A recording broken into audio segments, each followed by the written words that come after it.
Halo guys. Assalamualaikum, salam sejahtera buat kita semua. Semoga yang menonton video ini selalu dalam keadaan sehat walafiat. Jumpa kembali dengan Mr. Gudfa, Gudang Fakta. Kali ini, kami akan membagikan fakta aneh dan menarik tentang pelangi, yang tentunya wajib kamu ketahui. Dikutip dari laman idntime.com, berikut beberapa fakta aneh seputar pelangi, di antaranya adalah, cuma ada di bumi. Dan pelangi juga bisa muncul di malam hari, dan masih banyak lainnya.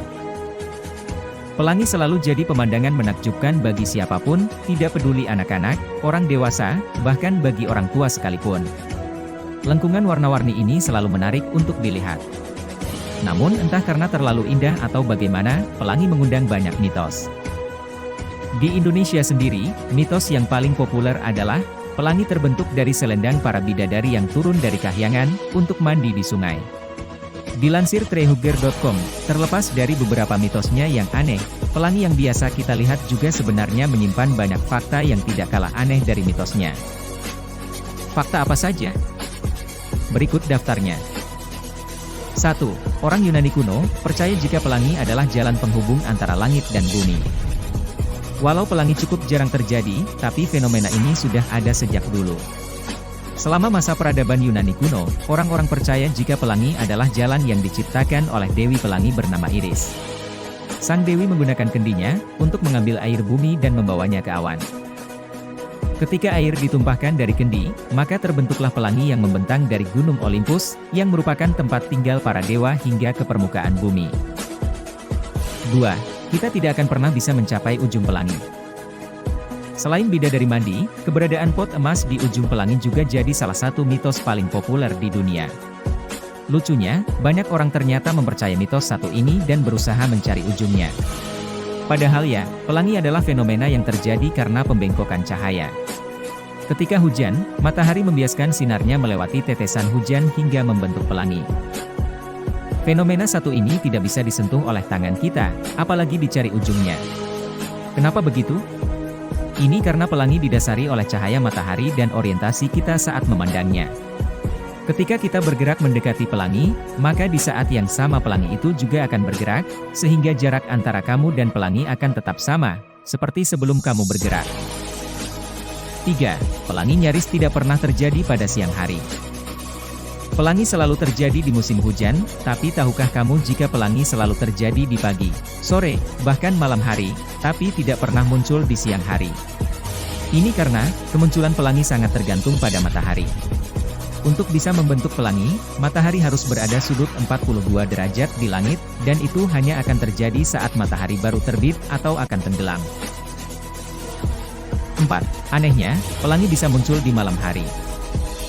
Pelangi memang tidak bisa muncul di siang hari, tapi anehnya fenomena satu ini bisa muncul di malam hari. Pelangi di malam hari, dikenal dengan nama, moonbows karena berasal dari cahaya bulan yang menyebar pada tetesan air. Namun sama seperti pelangi di pagi atau sore hari, moonbows juga, hanya muncul saat bulan berada pada sudut 42 derajat di langit malam. Namun sayangnya, fenomena ini sangat jarang terjadi karena cahaya bulan jauh lebih redup dari cahaya matahari. Dan kalaupun moonbows muncul, itu hanya akan terjadi pada dini hari, sekitar 2 atau 3 jam sebelum matahari terbit.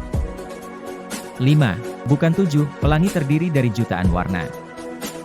Kalau ditanya, berapa jumlah warna yang muncul pada pelangi, maka kita semua akan menjawab 7 warna yakni merah, jingga, kuning, hijau, biru, nila, dan ungu yang kemudian disingkat menjadi mejikuhibiniu. Meski 7 warna itu memang ada, tapi sebenarnya pelangi bukan terdiri dari 7 warna, melainkan 1 juta warna. Ini karena setiap warna akan bercampur dengan warna lain, tanpa adanya batasan di antara keduanya. Nah supaya nggak bingung, para ilmuwan mengambil kesimpulan bahwa warna pelangi tergantung dari orang yang melihatnya. Aristoteles contohnya menyebut pelangi terdiri dari 3 warna yaitu merah, hijau, dan ungu. Ilmuwan pada abad pertengahan bernama Roger Bacon menyebutkan pelangi terdiri dari 5 warna, sedangkan kebanyakan dari kita melihatnya lebih dari 7 warna. 6. Pelangi sebenarnya berbentuk lingkaran. Kita terbiasa melihat pelangi dalam bentuk busur setengah lingkaran. Padahal pelangi sebenarnya berbentuk lingkaran penuh, namun garis cakrawala memotong pelangi sehingga bentuk yang terlihat hanyalah setengah lingkaran. Lalu bagaimana caranya melihat pelangi dalam bentuk lingkaran penuh? Hingga saat ini, satu-satunya cara melihat lingkaran pelangi adalah dengan melihatnya dari pesawat. Itu pun hanya akan terjadi jika pesawat kamu terbang setelah hujan di pagi atau sore hari. 7. Bumi adalah satu-satunya planet yang memiliki pelangi. Bumi kita memang istimewa. Selain menjadi satu-satunya planet yang dapat menampung kehidupan, bumi juga menjadi satu-satunya planet di tata surya yang memiliki pelangi. Ini karena bumi memenuhi semua syarat untuk menciptakan pelangi, yakni hujan dalam bentuk cair dan sinar matahari. Dan kedua syarat itu tidak dimiliki oleh planet lain di tata surya. Sinar matahari memang dapat mencapai planet Merkurius, Venus, Mars dan planet lain di tata surya. Sayangnya ketujuh planet itu tidak memiliki air apalagi hujan untuk menyebarkan cahaya yang dapat menciptakan pelangi. Pelangi memang enggak bisa ditebak kapan datangnya. Tapi yang pasti, kamu bisa menemukannya berseberangan dengan keberadaan matahari. Demikian informasi yang dapat kami sampaikan, semoga bermanfaat. Jangan lupa like, comment, and subscribe.